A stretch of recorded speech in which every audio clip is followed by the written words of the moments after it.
Alright, my webcam seems to be imploding on me, so this one is without a webcam. I usually don't engage with discussions about the best game of all time. I think it's unproductive clickbait and not actual meaningful gaming discourse. Once you establish a game as the best of all time, you're basically implying that you don't know what's coming next. But whatever it is, it can't possibly be better than this, and that's just ignorant. You cannot just say that in all of time there is not going to be anything better and not sound stupid in the process. The best game of all time is also distinctly different from your favorite game of all time, but it's really difficult for us as humans to make a case for a game that isn't your absolute favorite.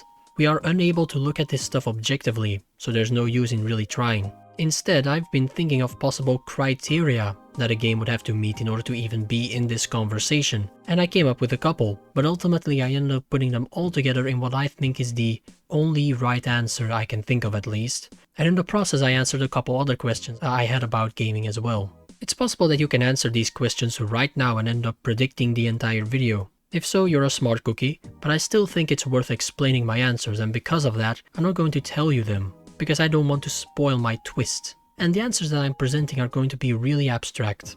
But that shouldn't really be an issue since the idea we are discussing is as abstract as it gets. Since this is kind of gaming philosophy in a way, there is a real chance that I'm going to be completely incoherent in this video, and if so, I just hope you enjoy the video instead. Let's begin. Games have to be made with everyone in mind.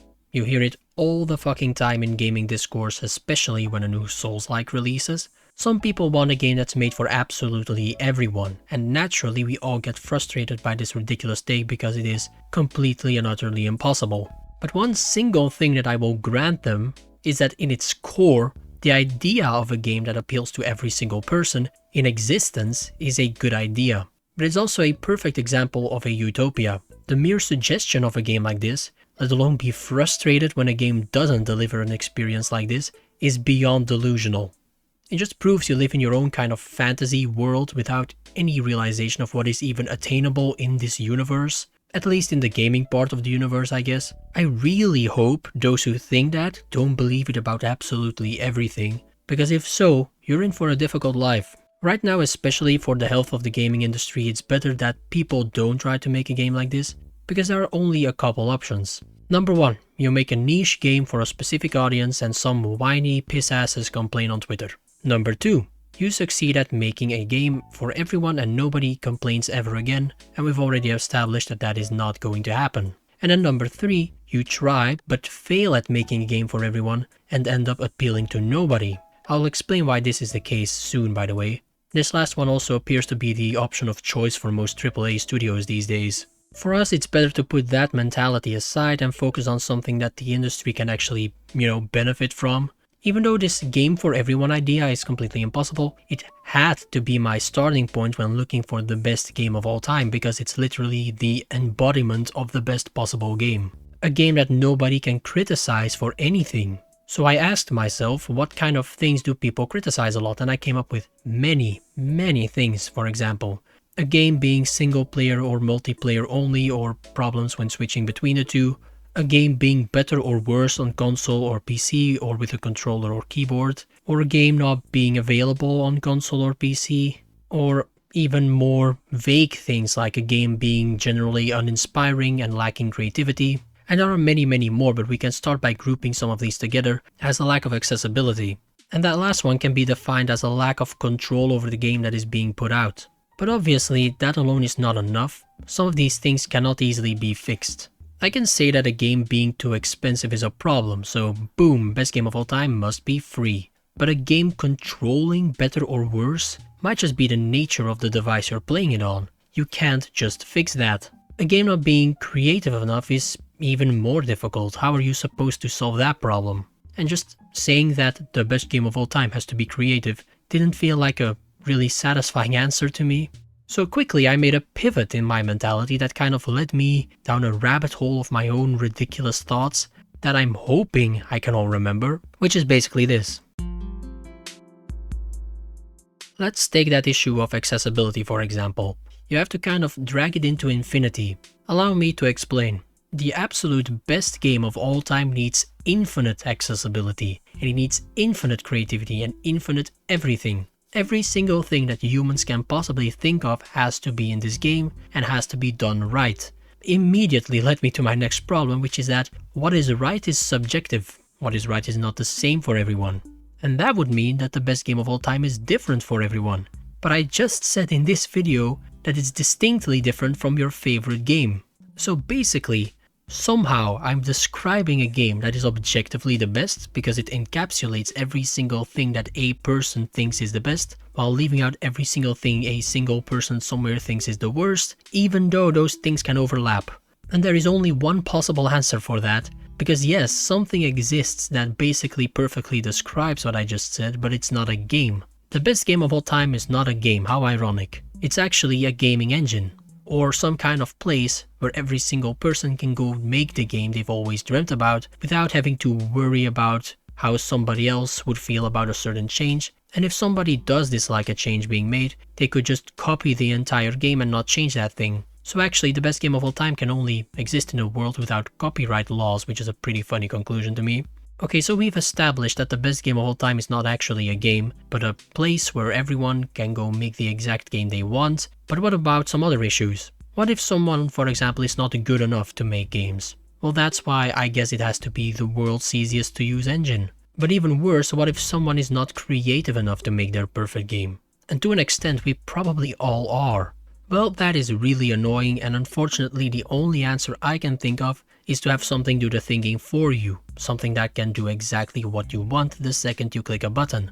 And you're not going to like that, but don't worry, I'm immediately going to tell you why that is a bad thing. It's AI. It's the only thing capable of shifting through every idea ever conceived and shit out the exact thing you're looking for but are unable to do yourself in a matter of seconds. And if I explain it like that, how is that a bad thing then? Well, there it is. That's the short answer at least. Games are art. The entire appeal of art is being able to express yourself creatively and exposing the limits of human fantasy and emotions and putting that on a canvas, a vase, a piece of stone, a piece of paper, or a screen in this case. AI is by definition an inherently uncreative process.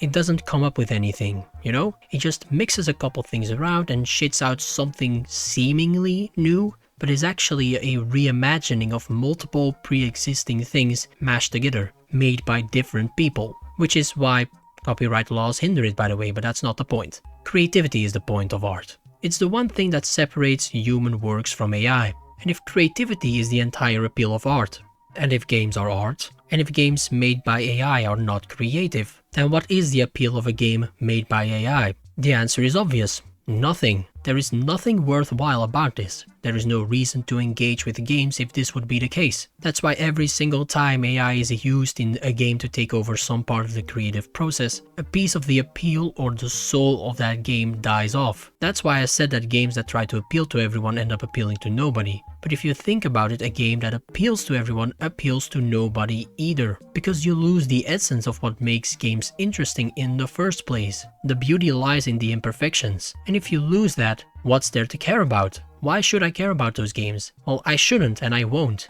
And you shouldn't and you won't either. AI is currently the #1 thing to threaten the death of games, just like it threatens movies and paintings and music. And that means it's obviously a pretty hot topic. There is a lot of pointless and toxic discussions around games. This has always been the case, but especially now with recent politics that I'm not getting into right now because it's boring, the quality of gaming discourse is at an all-time low. But maybe it's about time that we put our differences aside and unite for just long enough to fight this pressing issue before it's too late. Although as someone interested in biology, I can tell you that getting people to fight against literally killing everything is already surprisingly difficult for some inexplicable reason. Please take this seriously because AI is threatening the identity of games and all forms of art in general. People usually only get really mad when it hits close to home, and that's games in this case. Don't let anyone convince you it's not a pressing issue or not that deep. They are precisely the kind of people that threaten our medium. So far I think most people are against AI in games, thank fuck. but so many stupid debates in games used to not be a problem in the slightest 10 years ago. So this is a rather sad prediction, but it's going to become a massive issue at some point. It's pretty much a guarantee. AI is the perfect tool for emotionally inept people to pretend like they're creative and pretend like their android brains know the purpose of art. People like that don't belong in a community like that of games. Not because of gatekeeping or whatever stupid reasons people come up with these days, but people like this are objectively a poison on a community built on something they're clearly against, which is creativity, emotions, fantasy, and definitely not AI. You've already seen it happen with, for example, Call of Duty selling AI cosmetics. It's already here, folks, and luckily you can still recognize this. But as far as I know, it was never disclosed that this was indeed AI before people caught on naturally. With how fast AI is developing, it's a scary thought that even some hardcore AI haters can still end up being tricked into buying something AI generated.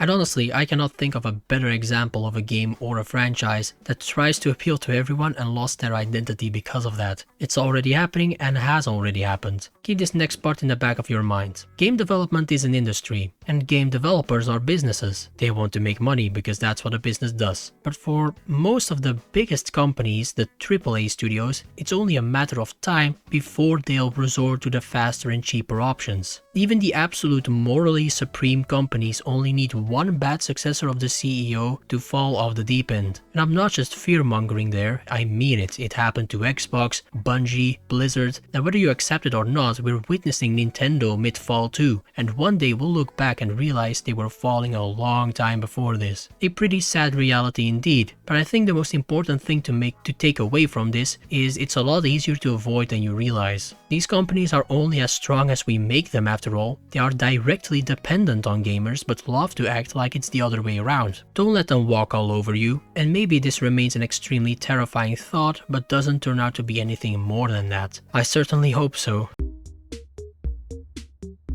The point of this video is pretty much to take your hand and slowly lead you to a conclusion that becomes difficult to reject. I'm not sure if I did that, but that was the intention at least. In this case, that conclusion is obviously that AI is bad in games, in case I need to still spell it out for you. For the record, there are nuances to this. I don't think that AI is bad if it's used to do tasks that don't belong to any creative process, that doesn't really take over anyone's job. Something like insanely tedious tasks that nobody on your team actually wants to do. You've probably seen the videos of AI trying to play hide and seek and breaking out of bounds and shit. Something like that can definitely be used to find bugs. Something else I can see happening is AI unfortunately becoming a thing, but becoming like cheap slop, and games without AI become a kind of luxury product. You know, like how handcrafted products are more expensive, or products by family businesses, that sort of thing. It's kind of sad, but it's somewhat acceptable, I guess, although I really don't want it. But at least the slop gobblers can go do that instead of interfering with what really matters. Anyways, like I said, if you were able to predict every direction this video was going, you are a smart cookie. I just hope that all of this is being taken seriously. I don't care if it's because of me. I just really don't want AI in games, and I want some sort of justification for it that is kind of impossible to deny. Well, it is in my opinion, but it's clear that not everyone shares that opinion with me somehow. Or maybe those people agree but just don't care. That's just as bad. Last thing I want to quickly say is that things are going pretty bad here in real life. I'm trying to balance that with university and making videos, and it is not easy, but I'll keep fighting and grinding and whatever other words that describe doing your own thing while completely ignoring all that is happening around you. So this was kind of a shorter video than usual. I'm working on a big video that's going to take a lot of time. They don't always perform, like, at all, but I just like making longer videos more. It's a preference, I guess. But it's also just pretty fun to bang out a quicker video sometimes. That's really all I wanted to say. I want to thank you for watching, and with that, I bid thee farewell.